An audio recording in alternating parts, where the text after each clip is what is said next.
मेरा नाम देविंदर सिंह जूतला ते जो अज का दिन है वो 12 जून 2014। 1984 ਦੇ ਵਿੱਚ ਮੇਰੀ ਰਿਹਾਇਸ਼ ਜਿਹੜੀ ਸੀ ਉਹ ਨਿਆਗਰਾ ਫਾਲਸ ਦੇ ਨੇੜੇ ਸੇਂਟ ਕੈਥਰੀਨਸ ਦੇ ਸੀ, ਪਰ ਮੈਂ ਕੰਮ ਉਹਨਾਂ ਦਿਨਾਂ ਵਿੱਚ ਉੱਥੇ ਨਿਆਗਰਾ ਫਾਲਸ ਦੇ ਵਿੱਚ ਹੀ ਜਾਣੀ ਸੇਂਟ ਕੈਥਰੀਨਸ ਦੇ ਵਿੱਚ ਹੀ ਕਰਦਾ ਸੀ। ਤੇ ਜਦੋਂ 1984 ਦਾ ਇਹ ਜੋ ਹਾਦਸਾ ਹੋਇਆ ਤੇ ਜਦੋਂ ਅਟੈਕ ਦਾ ਇੱਥੇ ਪਤਾ ਲੱਗਾ ਤੇ ਅਸੀਂ ਕੋਈ ਬਹੁਤ ਥੋੜ੍ਹੀਆਂ ਫੈਮਲੀਜ਼ ਰਹਿੰਦੀਆਂ ਸੀ ਨਿਆਗਰਾ ਫਾਲਸ ਦੇ ਵਿੱਚ।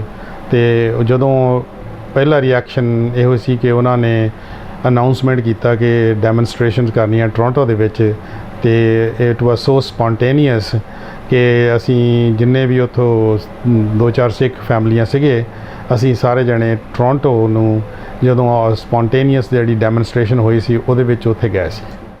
ਮੈਂ ਇੱਕ ਕਾਫੀ ਬਹੁਤ ਵੱਡੀ ਕੰਸਲਟਿੰਗ ਕੰਪਨੀ ਵਿੱਚ ਐਜ਼ ਐਨ ਇਲੈਕਟ੍ਰੀਕਲ ਇੰਜੀਨੀਅਰ ਕੰਮ ਕਰਦਾ ਸੀ। ਤੇ ਜਦੋਂ ਮੈਂ ਟੋਰਾਂਟੋ ਵਿੱਚ ਗਿਆ ਤਾਂ ਉਸ ਦੇ ਵਿੱਚ ਸਾਡੇ ਨਾਲ ਅਸੀਂ ਕੋਈ ਸਿੱਖ ਨਹੀਂ ਸੀ ਇਕੱਲੇ, ਉੱਥੇ ਬਹੁਤ ਸਾਰੀਆਂ ਹਿੰਦੂ ਫੈਮਲੀਜ਼ ਵੀ ਸੀਗੀਆਂ ਜਿਹੜੀਆਂ ਨੇ ਆ ਕੇ ਜੁਆਇਨ ਕੀਤਾ ਸੀ। ਔਰ ਮੇਰੇ ਆਪਣੇ ਇੱਕ ਦੋ ਬਹੁਤ ਗੂੜੇ ਦੋਸਤ ਨੇ ਜਿਹੜੇ ਕਿ ਹਿੰਦੂ ਪਰਿਵਾਰਾਂ ਵਿੱਚੋਂ ਹੈਗੇ ਆ। ਔਰ ਉਹਨਾਂ ਨੇ ਸਭ ਤੋਂ ਪਹਿਲਾਂ ਜਦੋਂ ਸਾਨੂੰ ਮਿਲੇ ਤਾਂ ਉਹਨਾਂ ਦਾ ਪਹਿਲਾ ਰਿਐਕਸ਼ਨ ਸਭ ਦਾ ਇਹ ਸੀ ਕਿ ਇਹ ਕਾਂਗਰਸ ਪਾਰਟੀ ਨੇ ਜਾਂ ਇੰਦਰਾ ਗਾਂਧੀ ਨੇ ਇਹ ਸਭ ਤੋਂ ਗਲਤ ਸਟੈਪ ਲਿਆ ਹੈ।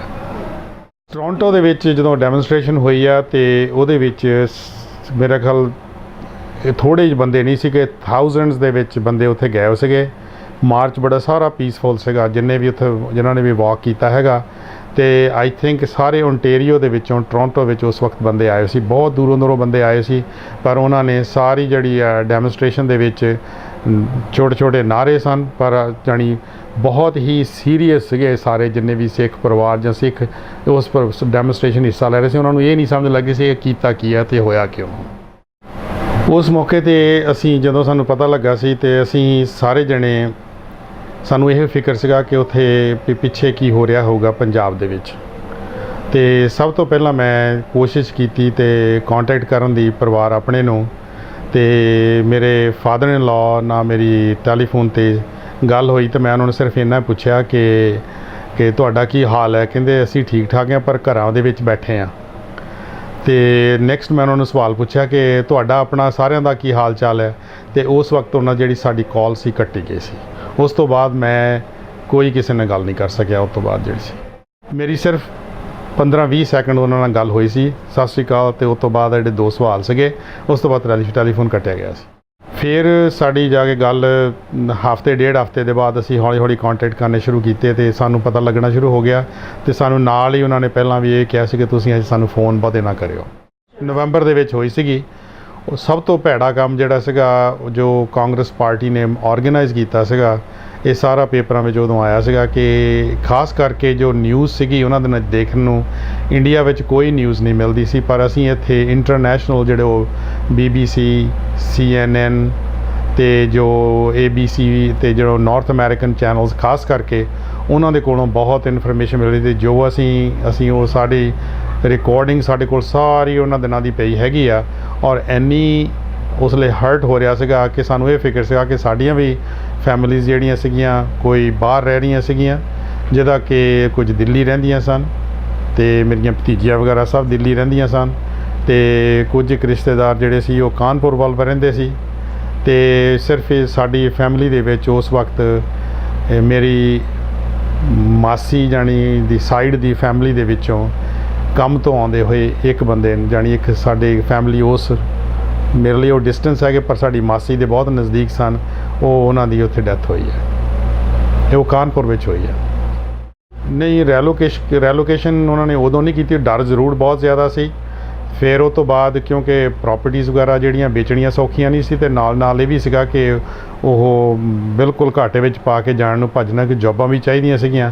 ਸੋ ਦੇ ਸਟਕ ਇਟ ਆਊਟ, ਪਰ ਉਹ ਥੋੜ੍ਹਾ ਹੌਲੀ ਕਰਕੇ ਕੁਝ ਇੱਕ ਉਦੋਂ ਛੱਡ ਕੇ ਆ ਗਏ। ਹੁਣ ਜਿੱਦਾਂ ਲੁਧਿਆਣੇ ਜਾਂ ਹੋਰ ਇੱਦਾਂ ਹਜੇ ਵੀ ਆ ਚੁੱਕੇ ਨੇ ਵਾਪਸ ਉੱਥੋਂ। ਹਾਂ, ਉਸ ਵਿੱਚ ਇਫੈਕਟ ਹੋਇਆ ਕਿ ਜਦੋਂ 1984 ਦਾ ਜਦੋਂ ਇਹ ਮੇਰਾ ਖਿਆਲ ਇੱਕ ਏਅਰ ਇੰਡੀਆ ਦਾ ਪਲੇਨ ਵੀ ਉੜੇ, ਜਿਹੜਾ ਕਿ ਕੈਨੇਡੀਅਨ ਦੇ ਕੁਝ ਇੱਕ ਗਰੁੱਪ ਸੀ ਇਹਨਾਂ 'ਤੇ ਉਹ ਇਲਜ਼ਾਮ ਲਗਾਇਆ ਸੀਗਾ। ਉਹਦੇ ਵਿੱਚ ਬਹੁਤ ਹੀ ਸਾਡੇ ਜਿਹੜਾ ਨੁਕਸਾਨ ਦੂਜੇ ਪਾਸੇ ਹੋਇਆ ਕਿ ਜਿਹੜਾ ਰਿਐਕਸ਼ਨ ਜਿਹੜਾ ਸੀਗਾ ਉਹਦੇ ਨਾਲ ਫਰੈਂਡਸ਼ਿਪਸ ਵਗੈਰਾ ਕਾਫੀ ਫਰਕ ਪਈਆਂ, ਜਿਹਦੇ ਵਿੱਚ ਕਿ ਮੇਰੇ ਆਪਣੇ ਕੋਲੀਗਸ ਸੀਗੇ ਕੁਝ ਹਿੰਦੂ ਪਰਿਵਾਰਾਂ 'ਚੋਂ, ਕੁਝ ਮਦਰਾਸੀ ਪਰਿਵਾਰਾਂ ਦੇ ਵਿੱਚੋਂ ਮੇਰੇ ਜਿਹੜੇ ਨਾਲ ਕੰਮ ਕਰਦੇ ਸੀ ਉਹਨਾਂ ਦੀਆਂ ਸਾਰੀਆਂ ਫੈਮਲੀਆਂ ਉਸ ਵਿੱਚ ਖਤਮ ਹੋ ਗਈਆਂ ਸੀ। ਉਹਦੇ ਨਾਲ ਕੀ ਹੋਇਆ ਸੀਗਾ ਕਿ ਸਾਰੇ ਉਹਨਾਂ ਨੂੰ ਅਫਸੋਸ ਕਰਨ ਵਾਸਤੇ ਜਾਣਾ ਚਾਹੁੰਦੇ ਸੀ, ਪਰ ਜਿਹੜੇ ਸਿੱਖ ਸੀਗੇ ਉਹ ਇਸ ਗੱਲੋਂ ਡਰਦੇ ਸੀ ਪਤਾ ਨਹੀਂ ਉੱਥੇ ਜਾ ਕੇ ਰਿਐਕਸ਼ਨ ਕੀ ਹੋਏਗਾ ਜੇ ਅਸੀਂ ਉਹਨਾਂ ਦੇ ਅਫਸੋਸ ਦਾ ਇਜ਼ਹਾਰ ਕਰਨ ਗਏ ਤਾਂ ਅਸੀਂ ਉੱਥੇ ਕੀ ਉਹਨਾਂ ਦੇ ਰਿਐਕਸ਼ਨ ਹੋਣਗੇ।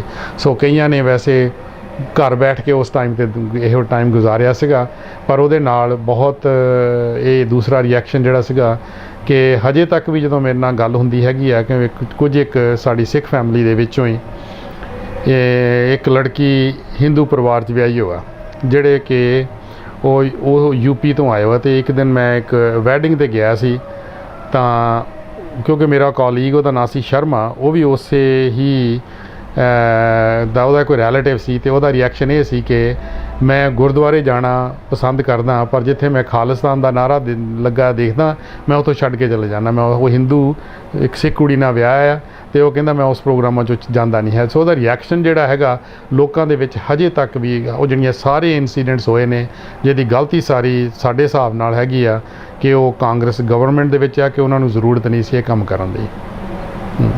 ਤੁਸੀਂ 30 ਸਾਲ ਬਾਅਦ ਕੁਝ ਕਹਿਣਾ ਚਾਹੋਗੇ ਅਗਲੀ ਪੀੜ੍ਹੀ ਨੂੰ ਜਿਹੜੀ ਸਮਝਣਾ ਚਾਹੁੰਦੀ ਹੈ ਕਿ 30 ਸਾਲ ਪਹਿਲੇ ਕੀ ਹੋਇਆ 84 'ਚ? ਸਭ ਤੋਂ ਜਿਹੜੀ ਚੀਜ਼ ਕਹਿਣੇ ਵਾਲੀ ਉਹ ਹੈਗੀ ਆ ਕਿ ਜੋ ਸਾਡੀ ਹਿੰਦੂ ਅਤੇ ਸਿੱਖ ਪਰਿਵਾਰਾਂ ਦੀ ਜੋ ਆਪਸ ਵਿੱਚ ਫਰੈਂਡਸ਼ਿਪਸ ਹੈਗੀਆਂ ਉਹ ਮੁੜ ਕੇ ਫਿਰ ਕਾਫੀ ਬਹਾਲ ਹੋ ਚੁੱਕੀਆਂ ਨੇ।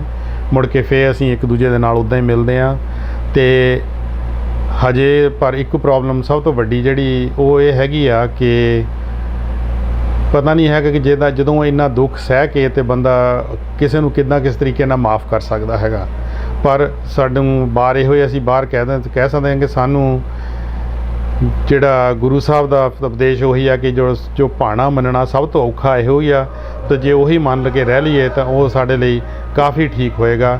ਸਾਡੀ ਆਪਣੀ ਸਾਡੀ ਜਿਹੜੀਆਂ ਫਰੈਂਡਸ਼ਿਪਸ ਹੈਗੀਆਂ, ਸਾਡੀਆਂ ਜਿਹੜੀਆਂ ਰਿਸ਼ਤੇਦਾਰੀਆਂ ਉਹ ਸਾਰੀਆਂ ਠੀਕ ਚੱਲਦੀਆਂ ਰਹਿਣਗੀਆਂ।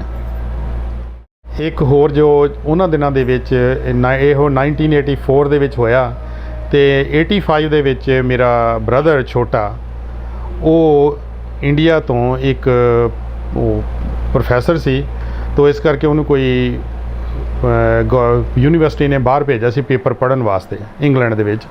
ਉਹ ਇੰਗਲੈਂਡ ਪੜ੍ਹ ਕੇ ਤਾਂ ਉਹ ਮੈਨੂੰ ਵਿਜ਼ਿਟ ਕਰਨ ਲਈ ਕੈਨੇਡਾ ਆ ਗਿਆ। ਕੈਨੇਡਾ ਆ ਕੇ ਤਾਂ ਮੈਨੂੰ ਪੁੱਛਦਾ, ਕਹਿੰਦਾ ਤੁਹਾਨੂੰ ਇੱਥੇ ਕੀ ਪਤਾ ਲੱਗਾ? ਮੈਂ ਕਿਹਾ ਮੇਰੇ ਕੋਲ ਤਾਂ ਇਸ ਵਕਤ ਕਮ ਸੇ ਕਮ 15 ਘੰਟੇ ਦੀ ਰਿਕਾਰਡਿੰਗ ਹੈ ਜਿਹੜੀ ਸਾਡੀ ਨਿਊਜ਼ ਵਿੱਚ ਆ ਚੁੱਕੀ ਹੈਗੀ ਆ। ਉਹ ਮੇਰੇ ਕੋਲ ਛੁੱਟੀਆਂ ਕੱਟਣ ਆਇਆ ਸੀ ਹਫ਼ਤਾ, ਪਰ ਉਹ 1.5 ਦਿਨ ਉੱਥੇ ਬੈਠਾ ਉਹ ਟੇਪਾਂ ਸਾਰੀਆਂ ਲਗਾ ਕੇ VHS ਦੀਆਂ ਟੇਪਾਂ ਸਨ ਉਹ ਦੇਖਦਾ ਰਿਹਾ, ਅਤੇ ਨਾਲ ਉਹਦਾ ਇਹ ਰਿਐਕਸ਼ਨ ਸੀ, ਕਹਿੰਦਾ ਇੰਨਾ ਕੁਛ ਕਹਿੰਦਾ ਉੱਥੇ ਹੋ ਚੁੱਕਾ, ਜਿਹੜਾ ਇੰਨਾ ਜ਼ੁਲਮ ਹੋ ਚੁੱਕਾ ਹੈਗਾ, ਕਹਿੰਦਾ ਇੰਡੀਆ 'ਚ ਹਜੇ ਤੱਕ ਵੀ 85 ਆ ਚੁੱਕੀ, ਉੱਥੇ ਵੀ ਨਹੀਂ ਪਤਾ ਹੈਗਾ ਲੋਕਾਂ ਨੂੰ ਹਜੇ ਤੱਕ ਵੀ ਕਿ ਕਾਫੀ ਸਪਰੈਸ਼ਨ ਹੈ ਨਿਊਜ਼ ਦੀ ਇਸ ਹਿਸਾਬ ਨਾਲ ਕਿ ਇੰਨੀ ਲੇਟ ਤੱਕ ਵੀ ਉਹਨਾਂ ਨੇ ਇਹ ਸਪਰੈਸ ਕਰ ਰੱਖੀਆਂ ਸਾਰੀਆਂ ਖਬਰਾਂ। ਇਹ ਉਹਦਾ ਰਿਐਕਸ਼ਨ ਸੀ।